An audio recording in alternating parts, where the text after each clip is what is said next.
देखिए, मेरा जो पर्सनल ऑब्जर्वेशन है वो यही है कि मैं किसी भी किताब को प्रीफर नहीं करता हूँ पहले। किसी भी किताब को कि आप फला किताब को जाकर पढ़ लीजिए, आपको मालूम चल जाएगा दावत कैसे पेश करना है। ये मेरा जी पर्सनल ऑब्जर्वेशन है, ठीक है, इसे कोई इतराज कर सकता है, लेकिन मैं ये मशवरा दूंगा कि आदमी सबसे पहले कुरान को पढ़े। रीजन क्या है कि रीजन जो है वो ये है कि नबी सल्लल्लाहु अलैहि वसल्लम के ऊपर जो कुरान नाजिल हुआ वो दौरे मक्का से में हुआ और मदीना में हुआ। तो मक्का के अंदर आगाज हुई, फिर मदीना के अंदर जब हिजरत हो गई तो हिजरत में कुरान का नुज़ूल हुआ गालिबन 10 साल तक। फिर जो है जी मक्का के अंदर जो है वापसी जब हुई तो फिर कुरान जो है नाजिल हुआ गालिबन 12-13 साल तक, ठीक है। तो ये जो तीनों जो हालात है ना, पहले मक्का का हालात, फिर मक्का से हिजरत के बाद तो फिर हिजरत के बाद मदीना का हालात, फिर मदीना से वापसी जब मक्का हुई है तो फिर यहाँ की हालात, ये तीनों मुख्तलिफ हालात है। ये तीनों अलग अलग हालात है, अलग अलग सिचुएशन है, अलग अलग लोगों से डीलिंग है ना। कहीं बहुत ज्यादा सख्ती है, कहीं बहुत नरमी है, कहीं एक्स्ट्रा लेवल की सख्ती है, कहीं एक्स्ट्रा लेवल की नरमी हो गई, कहीं इस्लाम जो है एकदम गालिब नहीं है, कहीं एकदम इस्लाम गालिब हो गया, कहीं मिडिल लेवल पे है। ये सारी चीजें जो है ये मालूम चलेगी आपको कुरान से मालूम चलेगी। और नबी सल्लल्लाहु अलैहि वसल्लम की सीरत, तो नबी वो सल्लल्लाहु अलैहि वसल्लम भाई, की, हाँ जो सीरत की किताब है अराहिकुल मखदूम, उसमें तो होगा ना? हाँ, और रहीकुल मखदूम एक सीरत की किताब है, जी जी। ठीक है।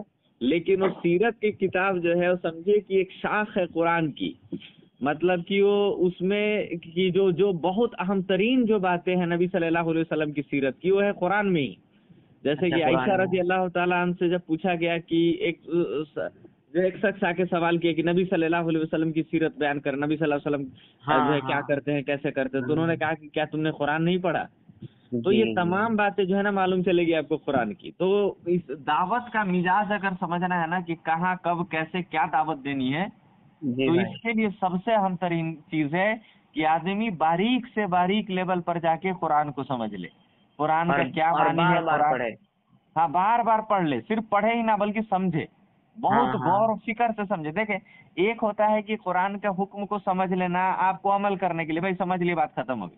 एक जी होता है कि कुरान को बड़ी बारीकी से समझना, इसलिए ताकि आपको उसकी दावत भी पेश करनी है। ये दोनों मुख्तलिफ चीज है, ये दोनों अलग अलग चीज है। तो जी जी। हमें कुरान के लिए एक नोट्स तैयार करना चाहिए और फिर कुरान को समझना चाहिए। और जब कुरान को आप बहुत गौर से समझिएगा तब जाके आपको मालूम चलेगा कि दावत कब कहाँ क्या पेश करना है। अदरवाइज आप दुनिया की किसी भी किताब को पढ़ लीजिए, किसी भी किताब को पढ़ लीजिए, और अगर आपका जो है कुरान के ऊपर मुताला नहीं है तो समझे कि आप दावत में हर जगह पे फेलवर होंगे आप। ये मतलब ये जो है मेरा ऑब्जर्वेशन भी है, और ये 110% जो है ये सही बात भी है, फिक्स है एकदम। जी, सही लग रही ये, है मुझे भी। हाँ, ये फैक्ट है एकदम। तो इसीलिए जैसे कि एक आदमी उठता है, आपने जैसे सवाल किया कि भाई हम कौन सी किताब पढ़े जिसे हम दावत और तबलीग समझ जाएं, तो मैं एक जी उठा एक किताब का नाम बता दिया कि आज के वक्त में दावत कैसे दें। आप उसको उसने पढ़ लिया, भाई जिस मुसन्निफ ने उस किताब को लिखा है वो महज एक जो है अपने हालात के बुनियाद पे किताब लिख दिया है। जी तो जी उसके हालात के बुनियाद, वो जो हालात उसके सामने है, वो वही हालात तो आपके यहाँ नहीं है ना। जी जी। आपके यहाँ तो हाँ मुख्तलिफ हालात हो सकती है, तीसरे दाई के यहाँ मुख्तलिफ हालात हो हाँ सकती है, हाँ हाँ सबके यहाँ मुख्तलिफ हो सकती है। हाँ हाँ। लेकिन किसी के यहाँ कोई भी मुख्तलिफ हो, ये उसको मिलेगा कुरान से ही कि उसको जी कब जी जी कहाँ क्या दावत देना है।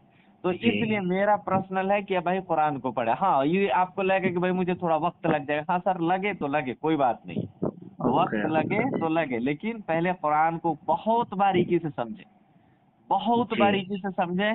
तो आपके लिए दावत जो है बड़ी आसान हो जाएगी, बहुत आसान हो जाएगी, बहुत आसान। नहीं तो इतना टफ होगा कि आपको कहाँ क्या बोलना है आप नहीं समझ पाएंगे। आप जहाँ पे नहीं बोलना चाहिए वो वहाँ बात बोल देंगे, जहाँ झगड़ा नहीं होना चाहिए वहाँ झगड़ा हो जाएगा, जहाँ फायदा होना चाहिए वहाँ नुकसान हो जाएगा, है ना। हाँ तो हाँ हाँ। हाँ, ये सब होता है जब आदमी का जो है पकड़ कुरान पे नहीं है, और जब पकड़ कुरान पे है तो फिर ये सारी मसले जो है पेश नहीं आती हैं। जी जी।